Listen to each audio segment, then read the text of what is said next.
함께 읽고 같이 기도하도록 하겠습니다. 민수기 3장 40절에서 51절까지의 말씀입니다.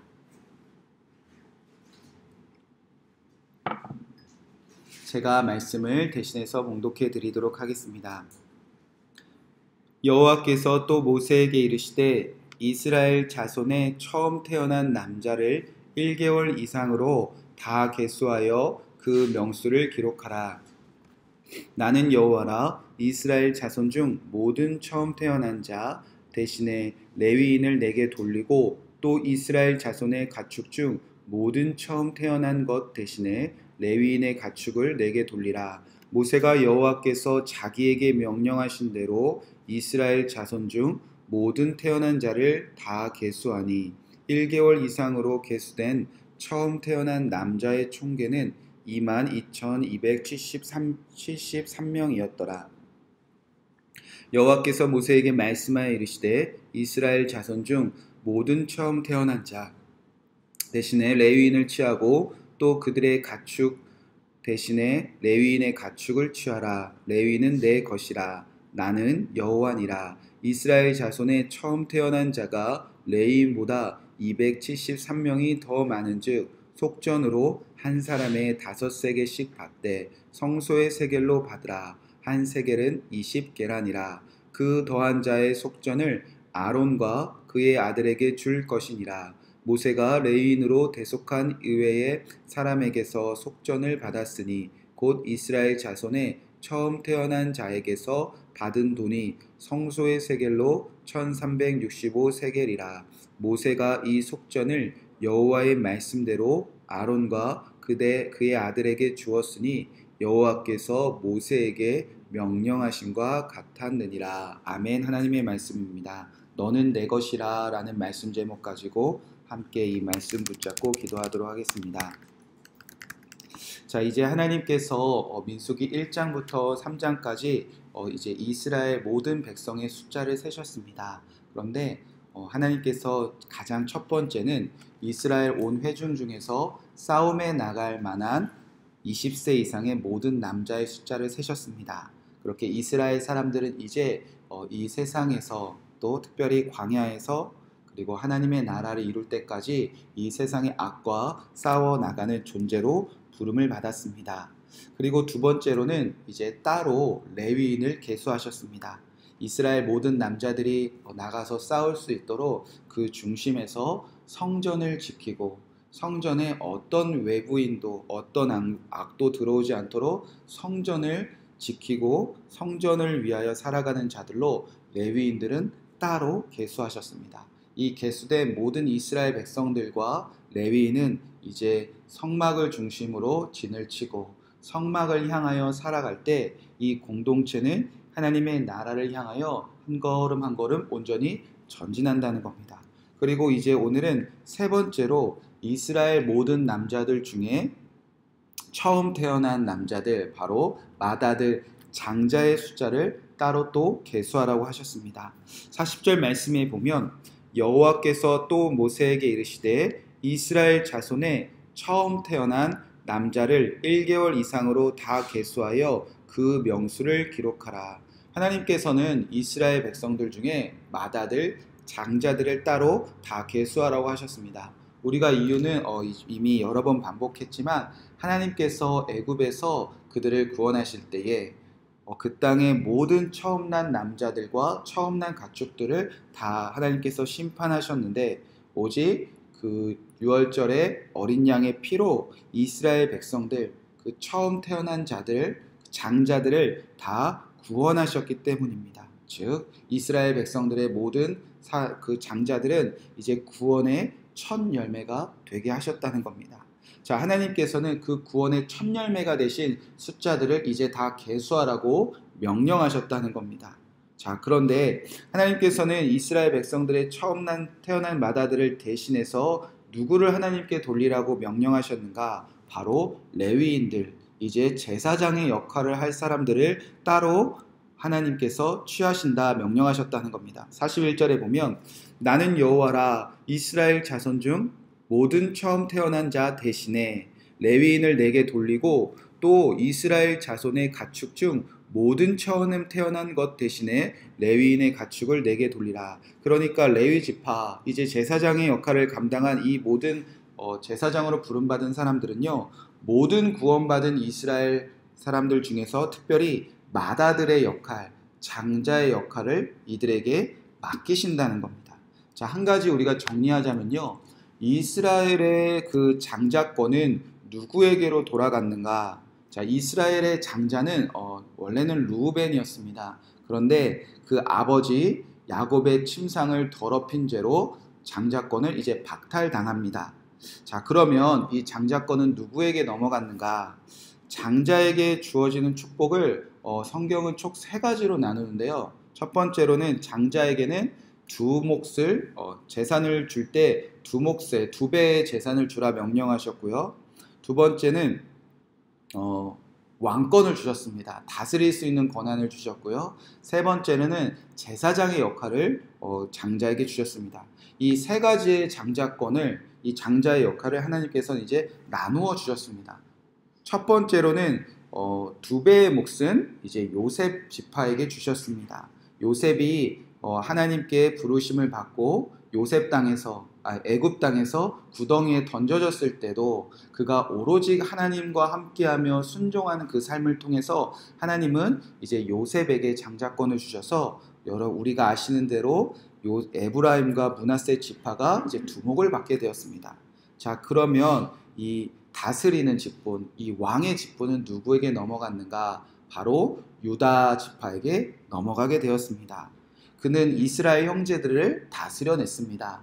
요셉 혼자 수고한 것이 아니라 요셉과 모든 이스라엘 형제들이 화해할 수 있도록 그 중심에서 화해자의 역할을 했습니다. 그래서 그 야곱의 이제 유언을 보면 이제 통치하는 그 통치의 규를 그에게 넘깁니다. 그래서 이제 유다 지파에 통해서 이제 왕들이 나오게 되죠. 다윗이나 예수 그리스도가 유다의 자손으로 이 땅에 오게 되십니다.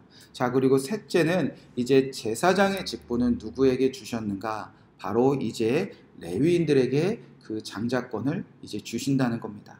그러니까 이제 하나님의 나라는 누구 한 사람이 중요한 것이 아니라 이스라엘 모든 백성들이 함께 싸워 나가고 그 백성들 중에서 이제 하나님이 각자 순종하고 각자 하나님의 말씀에 살아가는 그 흔적들에 따라서 이제 누구에게는 두 배의 몫을, 또 누구에게는 또 다스릴 수 있는 또 화해자의 권한을, 또 누구에게는 제사장, 하나님과 이 세상의 사람들을 중보하는 역할을 이제 하나님께서 나누어 주셨다는 겁니다.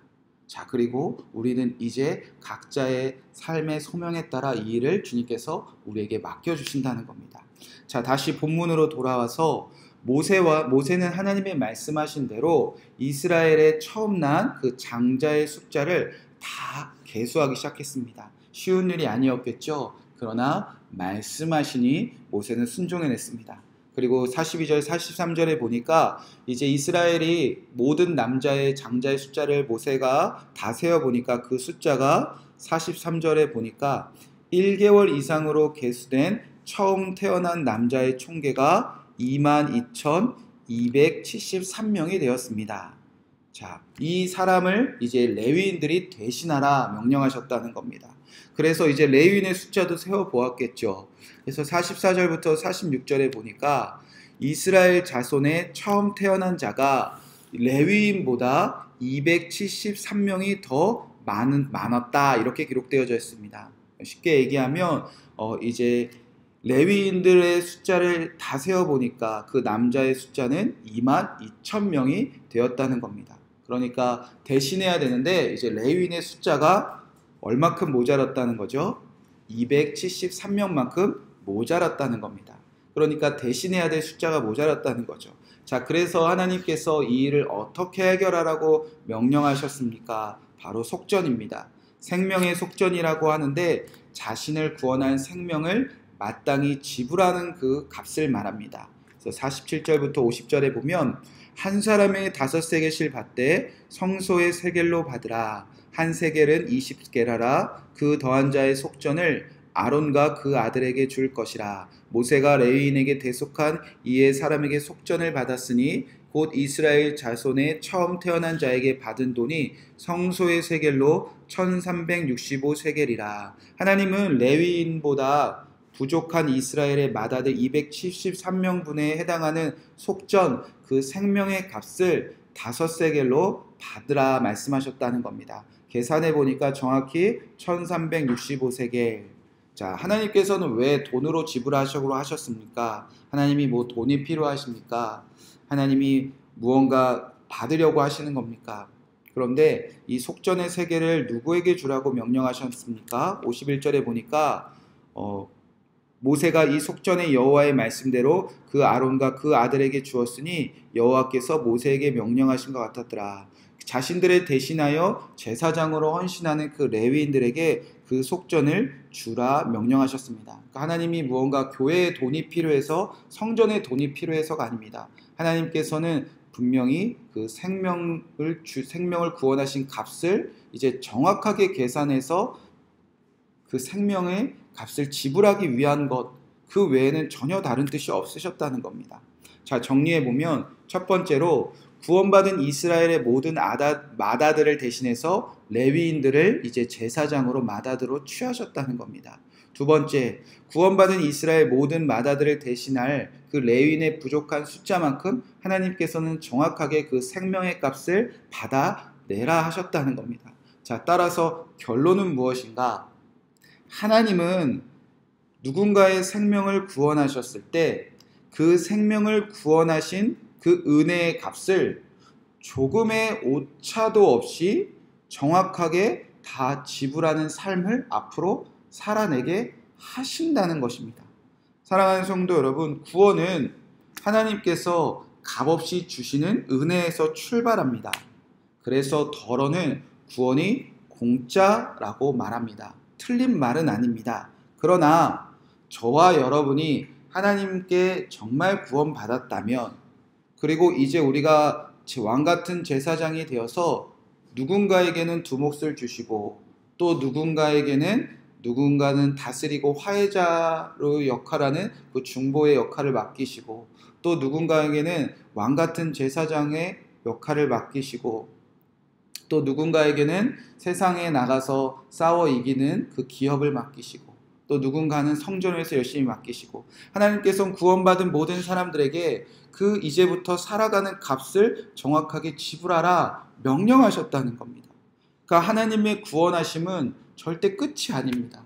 거기서 만족하는 것이 아닙니다. 구원받았으니까, 나는 이제 죄에서 구원받았으니까 이제 내가 원하는 삶을 사는 것이 아니라 이제 새로운 삶의 시작점이라는 것입니다.